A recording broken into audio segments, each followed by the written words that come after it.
बढ़िया। हाँ भैया पीछे वाले 2-4 हुआ सबको? बढ़िया। ठीक है, जो सुनता है वो श्रावक है, माने जो धर्म श्रवण करता है वो श्रावक है। किसका? नहीं, ये विग्रह तो इस तरह से ही बनते हैं। शृणोति इति श्रावकः, लिखति इति लेखकः, गायति इति गायकः। वो तो एक अंडरस्टूड होता है कि किसी व्यक्ति की बात कर रहे हैं। और यह का प्रयोग आप तब करेंगे जब आपको सह का प्रयोग किसी वाक्य में करना हो। यह शृणोति सह श्रावकः, हमने न यह लगाया न स लगाया, शृणोति इति श्रावकः। ये मैं एग्जैक्ट बता दूंगा। तो देखो, श्रावक का मतलब समझ में आ गया, शृणोति। पर आपको एक प्रश्न इसमें हो सकता है कि भैया हमने तो जब जब श्रावक की बात सुनी है तो हमने कुछ कुछ क्रियाओं की बात सुनी है। मतलब ऐसा नहीं कि श्रावक तो जो सारे श्रोता हैं वे सब श्रावक हो गए। मैंने सब जितने श्रोता बैठे हैं या जितने ऑनलाइन सुन रहे हैं सब श्रावक हो गए कि इस परिभाषा के हिसाब से तो हो गए। पर इतना सा इसका भाव नहीं है। कोई सोचो इसमें से कुछ निकलेगा। ये परिभाषा इतनी सी नहीं है कि जो धर्म को सुनता है वो श्रावक है। इसके अंदर कुछ रहस्य है और वो रहस्य प्रवृत्ति से जुड़ा है, क्रिया से जुड़ा है। मतलब ये तो अपने को भी मालूम है कि सिर्फ सुनने से श्रावक नहीं होता, जो कुछ आचरण करता है वो श्रावक होता है। पर इस परिभाषा से ये बात कैसे निकल?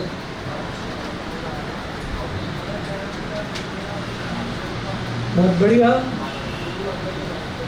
ठीक है, बहुत बढ़िया, बहुत बढ़िया। हाँ बोलो।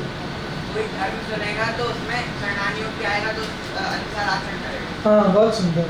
और बताओ। हाँ अनुपदम वृक्ष, ठीक है, बहुत बढ़िया, ये भी रहेगा। और ठीक है, चलो। श्रावक मतलब जो सुनता है, ठीक है। और तुम एक काम करो, उठ के यहाँ आ जाओ, आनंद, ठीक है। अब देखो वो तैयार हो गया था, वो उठ के आने के लिए तैयार हो गया। अब मैं किसी को भी कहूँ कि उठ के उस कक्षा में चले जाओ, उठ के यहाँ आ जाओ, अगर क्यों तुम्हें सुनाई नहीं देता, मैं कह रहा हूँ उठ के यहाँ आ जाओ, वो कह रहा हाँ मुझे सुनाई दे गया। क्या सुनाई दे गया? उठ के यहाँ आ जाओ। तो अगर कोई व्यक्ति सुनकर भी उसका पालन नहीं कर रहा तो क्या उसने सुना है? बात समझ में आई? श्रावक का मतलब यही है कि जो सुनता है वो श्रावक है। पर सुना और बस रह गया वो श्रावक नहीं है। उसे ऐसे सुनने को सुनना कहते ही नहीं। बात समझ में आई? जो केवल सुने और सुनकर उसका आचरण न करे वो सुनना ही नहीं है। आपकी मम्मी का बेटा एक गिलास पानी ले आओ। आप लोगों ने सुना दादा का अहिंसा वाला प्रवचन सुना?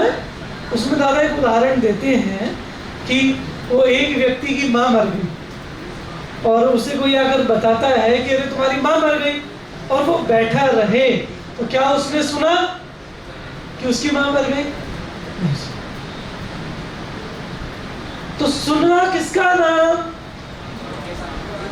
जिसका कुछ रिएक्शन हो, जिसमें कुछ, मैंने ऐसे तो माइक्रोफोन भी सुन लेता है, ये माइक सुन रहा है तभी तो मेरी बात स्पीकर तक पहुंचा रहा है, पर क्या ये कुछ आचरण कर पा रहा है? नहीं कर रहा। तो जो सुनकर आचरण नहीं करते वो माइक्रोफोन जैसे हैं, वो जड़ हैं, वो पुद्गल हैं, जो केवल सुनते हैं पर कोई भी आचरण नहीं करते। अब आप एक बात कह सकते हो कि भैया जब कोई सुनता है तो जरूरी नहीं है ना कि हर व्यक्ति आचरण करे।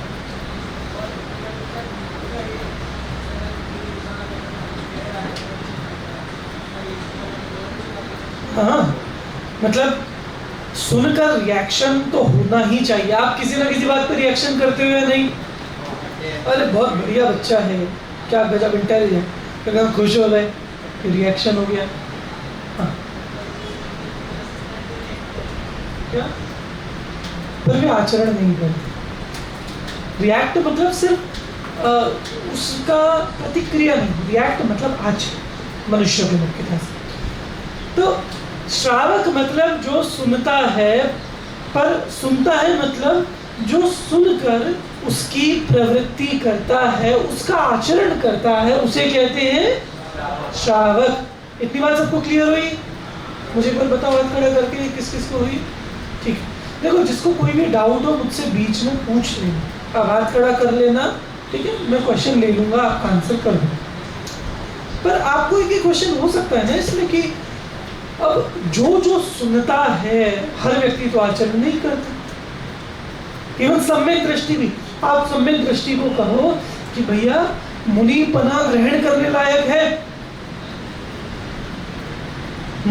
धारण करना चाहिए, वही मोक्ष का मार्ग है, तो बोलो वो सुनते ही धारण कर लेगा या नहीं? हो सकता है कोई कर भी ले, कोई कर भी ले, ठीक है। वो जैसे वज्र जंग थे जो पत्नी के पीछे पीछे ससुराल जा रहे थे, कि सुनिए आपने कहा, वो पत्नी से उनकी अभी नई नई शादी हुई थी, तो पत्नी के उनकी पत्नी मायके जा रही थी, तो उन्हें इतना लगाव, इतना राग अपनी पत्नी से कि वो मायके जा रही है तो मैं भी जाऊंगा साथ में। सबने कहा अरे बहुत थूथू होगी, ये पत्नी के साथ मायके कौन जाता है, ऐसे मत जाओ, बहुत निंदा होगी। पर वो नहीं माना, उसने कहा मैं तो जाऊंगा। चला गया, रास्ते में एक उपवन में रुके, हाँ? और उन्हें एक मुनिराज दिखे। कौन दिखे? मुनिराज। और मुनिराज देखते ही उनको लगा अरे क्या गजब मुद्रा है।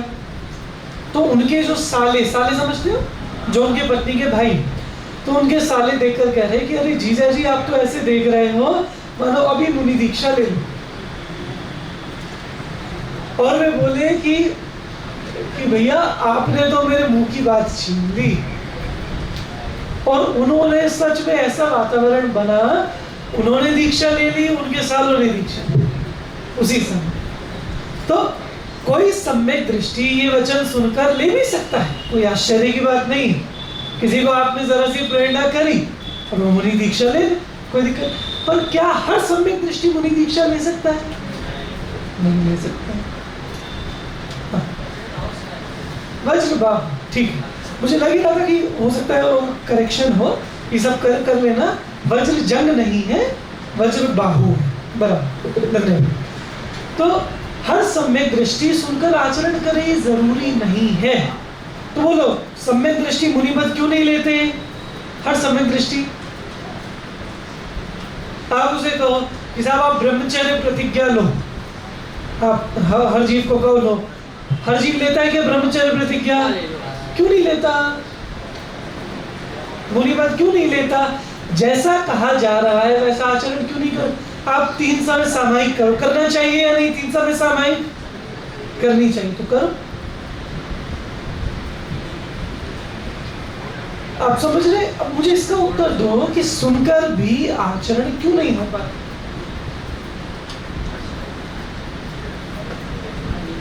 परिस्थिति वैसी नहीं होती और वातावरण ठीक है, परिवेश वैसा नहीं होता, भावों की प्रधानता, ठीक है, चारित्र गुण का विकार है। एक कषाय की वजह से क्यों टाल दी? कोई रीजन होगा ना टालने के पीछे। चलो, और लब्धि नहीं बगी, योग्यता नहीं, ठीक।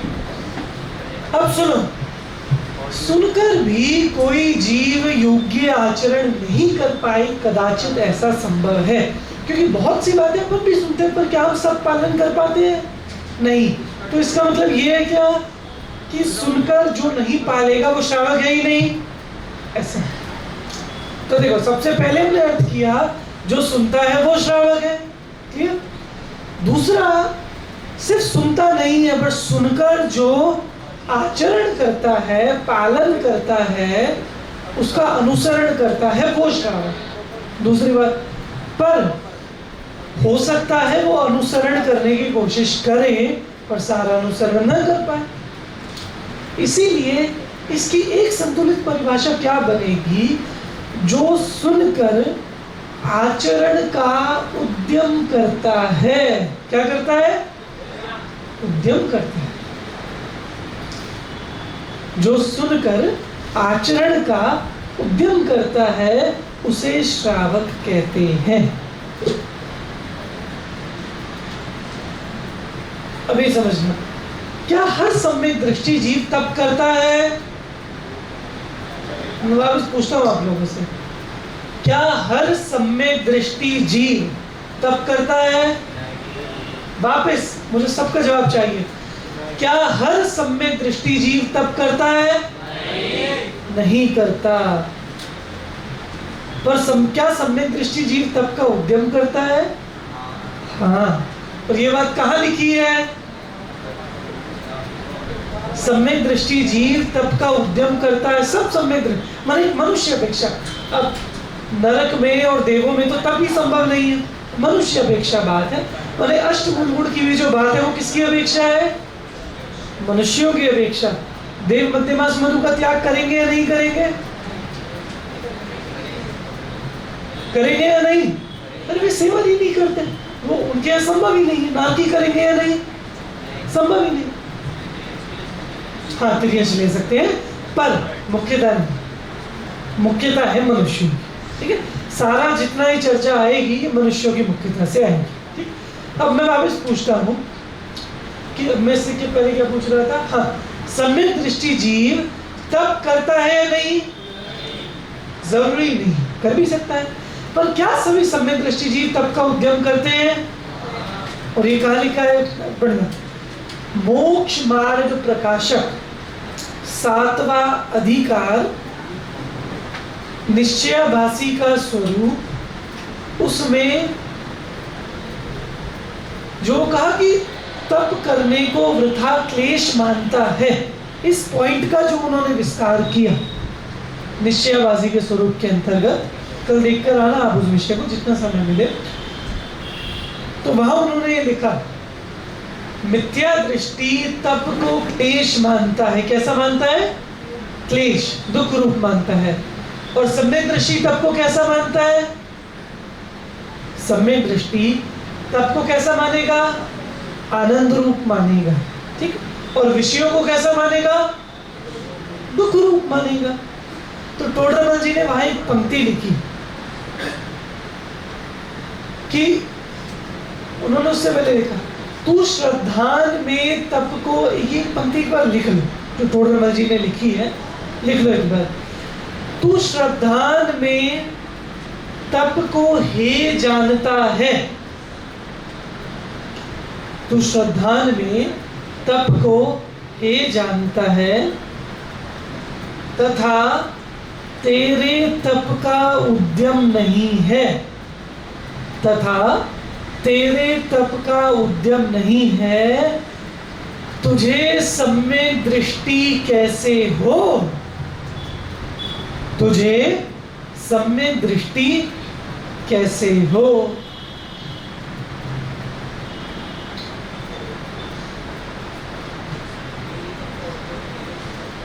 तुझे सम्यक दृष्टि कैसे हो?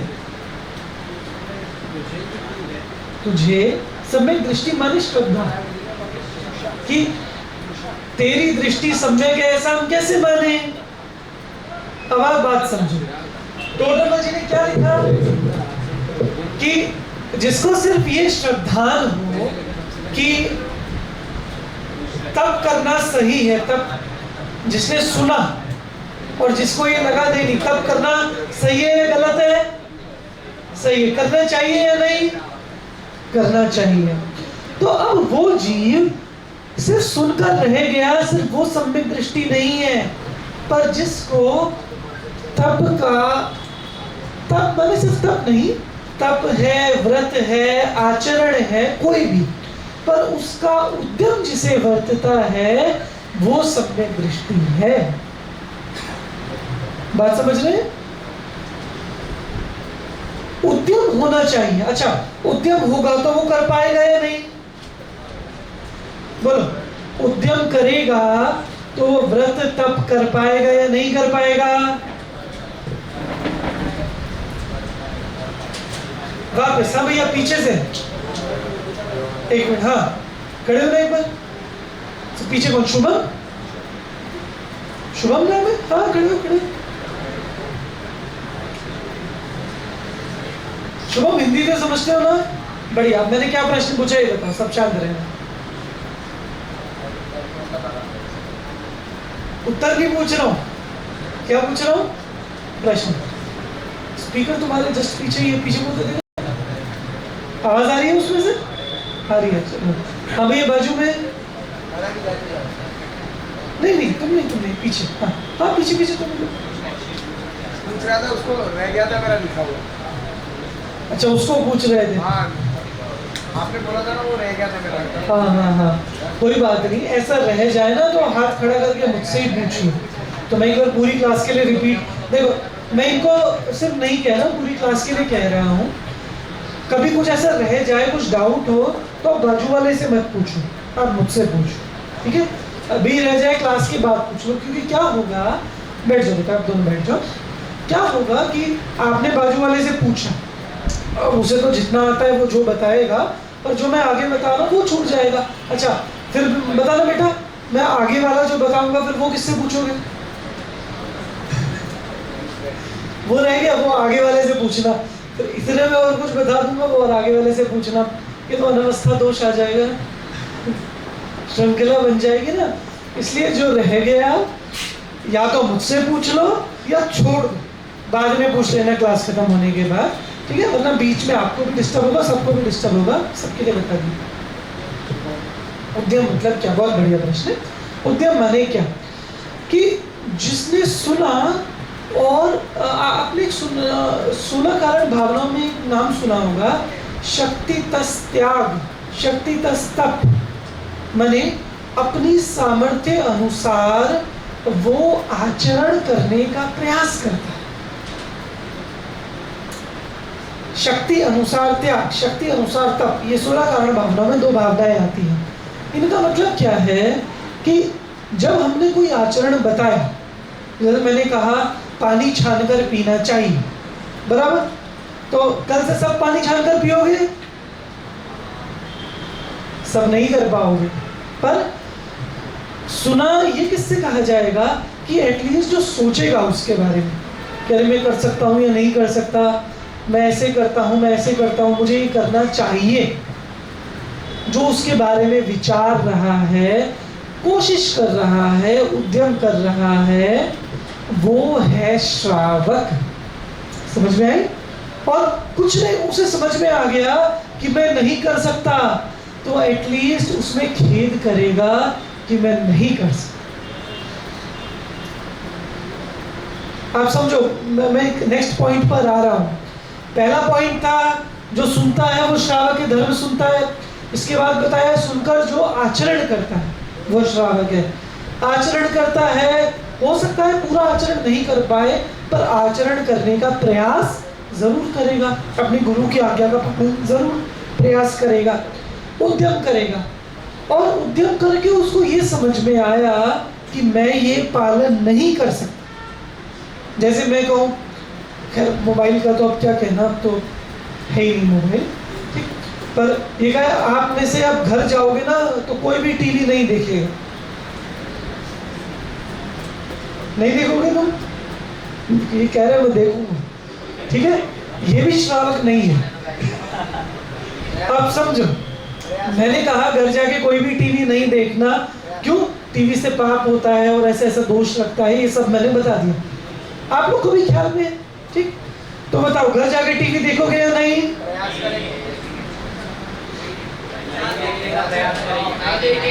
एक चलो, एक एक करके बताओ मुझे।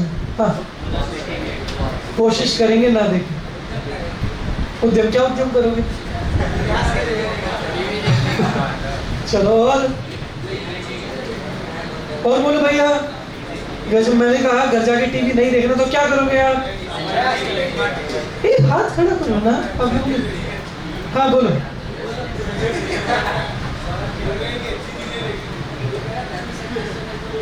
चलो और कोई? हाँ नहीं देखेंगे। बिल्कुल नहीं देखोगे। बहुत बढ़िया। चलो अब देखो यहाँ इस पूरे में श्रावक का क्या मतलब है? पूरे में श्रावक का क्या मतलब? मैंने कहा टीवी नहीं देखना, तो वो सबसे पहले विचार करेगा, उसके दोष विचार करेगा कि नहीं देखना चाहिए, बात सही है, क्यों नहीं देखना चाहिए। वो सब उसे ये समझ में आ गया कि टीवी देखना गलत है। क्या समझ में आया सबसे पहले? मैंने जो आचरण करना है उसका दोष उसको समझ में आ गया। दूसरी बात, अब वो देखेगा कि मैं इसका त्याग कर सकता हूं या नहीं, तो वो इसके लिए अपना मन देखेगा कि कितनी सामर्थ्य है कि मैं पूरा त्याग कर सका। अगर वो देखेगा मैं कर सकता हूं तो पूरा छोड़ देगा। अगर वो देखेगा अरे मेरा भी मन बहुत ज्यादा होता है तो मैं पूरी तरह से नहीं छोड़ सकता, तो क्या करेगा? कम करेगा। जैसे मान लो 4 घंटे देख रहा है, 2 घंटे देखेगा, उतना कम करेगा। पर ये सब जो चल रहा है, ये सब क्या है? उसका उद्यम, प्रयास, विचार। ठीक। अच्छा, अभी वो 2 घंटे जितना देख रहा है, वो 2 घंटे तो बहुत खुश होकर देखेगा। 2 घंटे तो उसने विचार करके छोड़ दिया, पर जितना 2 घंटे देख रहा है वो तो खुश होकर देखेगा। क्यों? बोलो, बाकी के 2 घंटे भी खुश होकर क्यों नहीं देखेगा? हाँ, उसके मन में तो विचार आएंगे कि गलत है। हाँ बहुत बढ़िया। और कोई?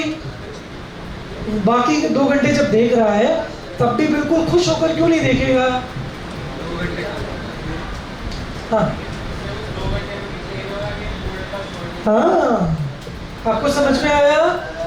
श्रावक जो उद्यम कर रहा है उसमें तो प्रसन्नता उसके है जितना त्याग कर पा रहा है, पर जितना नहीं कर पा रहा उसमें भी उसको खेद वर्त रहा है, क्यों? वो जानता है कि ये दोष।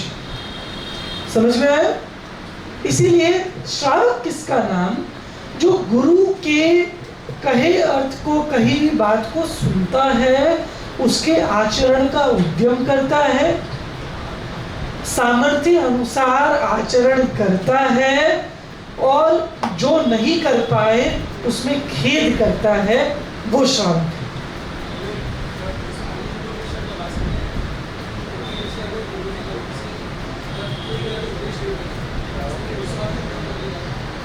नहीं, वो तो है ही ना कि विचार करेगा।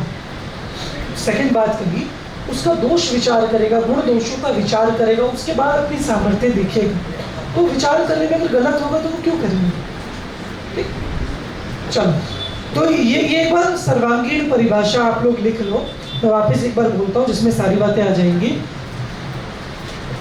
जो गुरु से धर्म सुनता है, जो गुरु से धर्म सुनता है, गुण दोष का विचार करता है,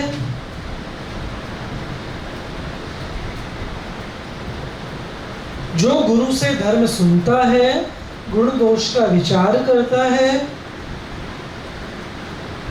अपनी सामर्थ्य अनुसार पालन करता है,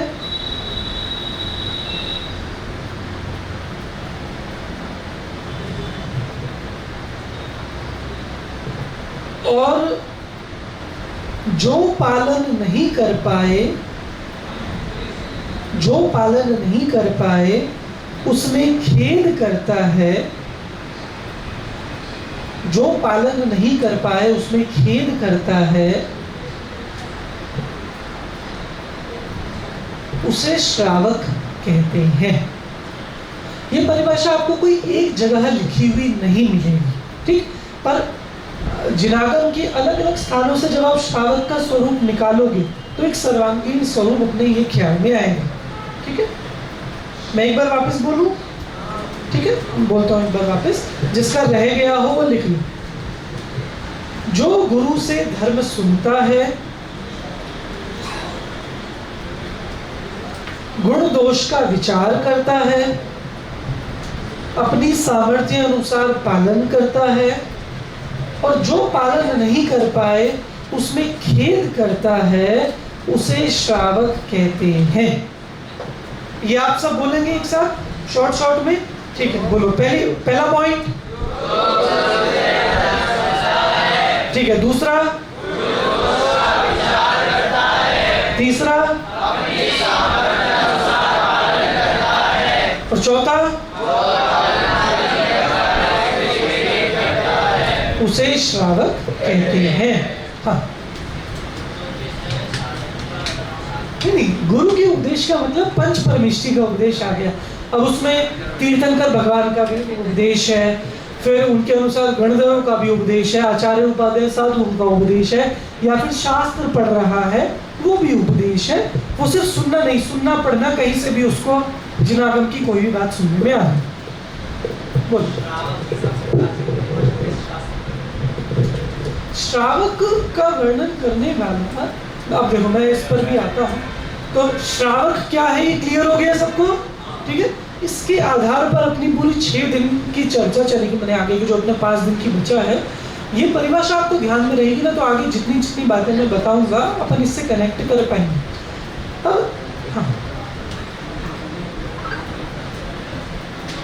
अच्छा, एक इसमें नूल प्रत्यय लगेगा। श्रावक श्रु धातु से नूल प्रत्यय मैं लिख देता हूं।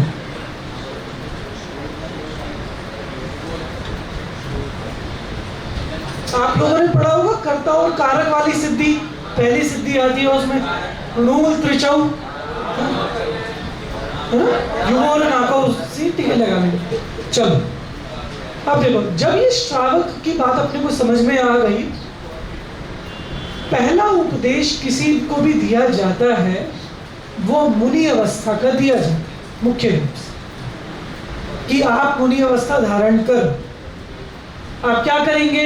आपने गुरु से सुना कि मुनि अवस्था धारण करो, तो गुण दोष का विचार करेंगे, आपको समझ में आ गया पालन करना चाहिए।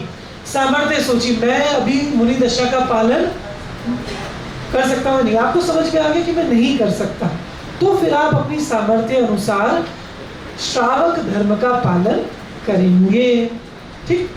इसीलिए फिर श्रावकाचार ग्रंथ लिखे गए। श्रावकाचार का संवर्णन करने वाला सबसे पहला ग्रंथ कौन सा है? उससे भी पहले रत्नकरण श्रावकाचार। हाँ, कौन बोला? अष्टपाहुड़। अष्टपाहुड़ में भी कौन सा पाहुड़? चारित्र पाहुड़। चारित्र पाहुड़ में 11 प्रतिमाओं का वर्णन है। श्रावक की सम्यक्त्वाचरण चारित्र का वर्णन है, और संयमाचरण चारित्र में भी जो देश चारित्र है उसका वर्णन है।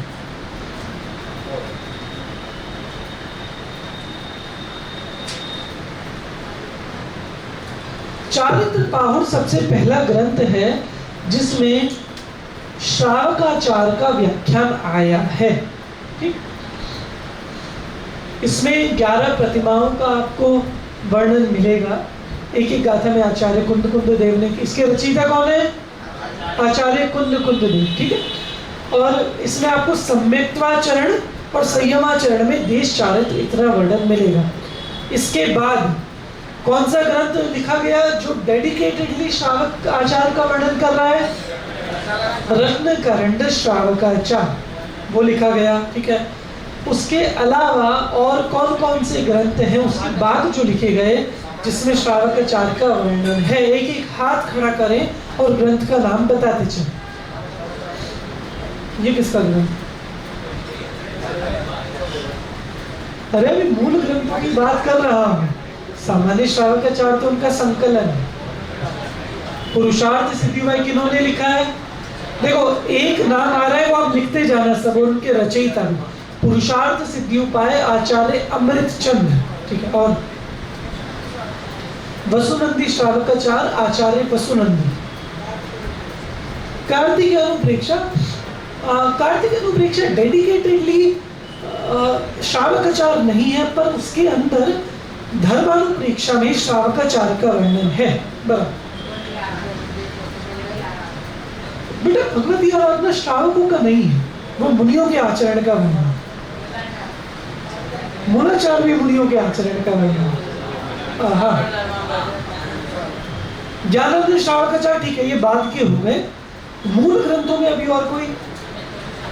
अमित गति श्रावकाचार, इसके अलावा यशस तिलक चंपू, यशस तिलक चंपू, उसके अंतर्गत एक वो है,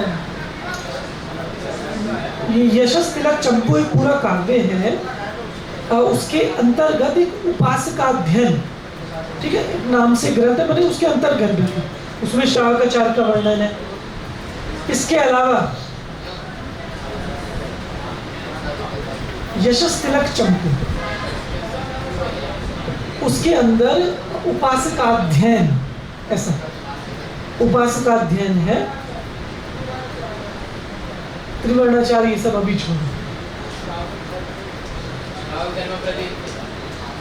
कौन सा? श्रावक धर्म प्रदीप किसका है बताओ? सागार धर्मामृत, ये बहुत बड़ा और विस्तृत ग्रंथ है जिसमें श्रावकाचार का बहुत विस्तृत वर्णन है। ये किनके द्वारा लिखा गया है? सागर धर्मामृत पंडित आशाधर जी के द्वारा, ठीक है, ठीक है। ये मूल ग्रंथ है। यश सोमदेव सूरी, सोमदेव सूरी, ठीक है, वो बता आचार्य अमित गति, ठीक है, वसुनंदी श्रावकाचार्य आचार्य वसुनंदी, ठीक है। अब इसके अलावा जो बाद के, हाँ ये बता दो, बाद के जो ग्रंथ हैं, उत्तर ग्रंथ जो श्रावकाचार पर लिखे गए, उसमें क्रियाकोश, क्रियाकोश, दो क्रियाकोश ग्रंथ मिलते हैं, एक किशन सिंह जी का, एक दौलत राम जी। ये सारे पेपर में आ जाएंगे मैचिंग में। हाँ हाँ, आप कहेंगे फिर से बताओ कौन सा किशन? दो क्रियाकोश हैं, एक किशन सिंह जी का और एक दौलत राम जी कासली वाले। किशन सिंह जी और दौलत राम जी कासली वाले।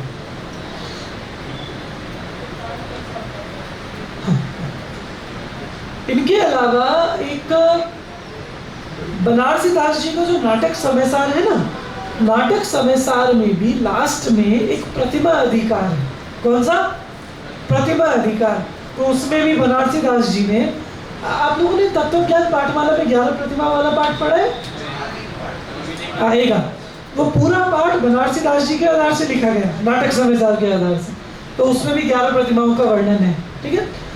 इसके अलावा आप देखेंगे जितने पुराण हैं, आप आदि पुराण उठा लो, उत्तर पुराण उठा लो, पद्म पुराण उठा लो, सभी पुराणों में श्रावकाचार बीच में आता ही आता है। पुराणों में भी सम्मिलित है श्रावकाचार। इसके अलावा ज्ञानानंद श्रावकाचार ग्रंथ है, ये किनका है? ब्रह्मचारी राय मल्ल जी का। किनका? ब्रह्मचारी रायमल, जो टोडरमल जी के अनन्य साथी थे, ब्रह्मचारी रायमल जी, उनका है ज्ञानानंद श्रावकाचार। ये एक बहुत मुख्य और बहुत सुंदर ग्रंथ है। रैण सार श्रावकाचार का ग्रंथ आप नहीं कह भी सकते हैं, क्योंकि ठीक है, रैण सार को भी हम कह देंगे। देखो हम ये कहेंगे उसके अंतर्गत श्रावकाचार है, जो हमने बाकी ग्रंथों के नाम भी कार्तिकेय वृक्ष आदि, उसके अंतर्गत श्रावकाचार है, पर वो पर्टिकुलरली श्रावकाचार नहीं, ठीक है। तो ये आपका 11, हाँ, पद्मनंदी पंचविंशति का वो भी नीति का ग्रंथ है, वो कह सकते हैं, वो भी श्रावकाचार आप कह सकते हो, पद्मनंदी पंचविंशति। ठीक है, इसके अलावा और सुनो, क्रियाकोश अपने आप में ग्रंथ का नाम है। उसमें श्रावक की 53 क्रियाओं का वर्णन रहता है विस्तार से। हाँ, वाज़ेह छपा है। बुज्जन सत्सई श्रावकाचार नहीं है, उसके अंतर्गत होगा, वो पर्टिकुलर नहीं है। इसके आगे संयम प्रकाश, क्या ग्रंथ का नाम है? संयम प्रकाश, आचार्य सूर्य सागर जी, आचार्य सूर्य सागर जी का ग्रंथ है। और इसका उत्तरार्ध है जिसमें पूरा श्रावकाचार का बहुत विस्तार से वर्णन है। मैंने वर्तमान में जितने श्रावकाचार हैं संयम प्रकाश से विस्तृत वर्णन और किसी ग्रंथ में नहीं है। ठीक, तो उसमें आपको श्रावकाचार का मिल जाएगा। आचार्य सूर्य सागर जी का वर्णन, ठीक है। तो ये कुछ मुख्य ग्रंथ हैं श्रावकाचार के जो लिखे गए हैं। इसके अलावा भी और कोई ग्रंथ आपको मिलता है और वर्तमान में भी किन किन के द्वारा मुख्य रूप से लिखे गए। अच्छा, एक आप संकलन का नाम लिख लो, श्रावकाचार संग्रह। श्रावकाचार संग्रह ये 4 भागों का संग्रह, इतने मोटे मोटे 4 भाग हैं, उनका संग्रह है। ये संकलन किया है डॉक्टर हीरालाल जी शास्त्री, जिन्होंने धवला आदिक का अनुवाद किया, उनके संपादन का कार्य किया डॉक्टर हीरालाल जी शास्त्री। श्रावकाचार संग्रह, इसमें उन्होंने क्या किया कि आज तक जितने श्रावकाचार लिखे गए हैं, संस्कृत और प्राकृत, जितने श्रावकाचार लिखे गए हैं उन चारित्र सार तो मुनियों के मुख्य थे, उन सब श्रावकाचारों का उन्होंने एक जगह श्लोकों का संकलन कर दिया। केवल श्लोकों का, टीकाओं का नहीं, श्लोकों का संकलन कर दिया, जिससे एक स्थान पर अपने को पूरा श्रावकाचार आज तक जितने लिखे गए हैं सब मिल जाए। तो इसलिए वो भी बहुत विशेष देखने लायक है नए नए ग्रंथों के लिए। क्या नाम से? श्रावकाचार संग्रह, 4 भागों में। हो सकता है अपनी लाइब्रेरी में भी हो, किसी को विशेष चाहिए तो संगी जी के मंदिर में भी उसके 4 भाग मिलते हैं। हाँ, सारे ग्रंथों के श्लोक और गाथाएं श्रावकाचार्य के वो इन्होंने मुख्य रूप से ली। ठीक है, चलिए अभी का अपना समय हो गया है, तो आज अपन ने श्रावक क्या है वो परिभाषा देखी और कुछ श्रावकाचार ग्रंथों के बारे में देखा। कल हम मूल गुणों की चर्चा आगे बढ़ेंगे। ठीक है, चलिए।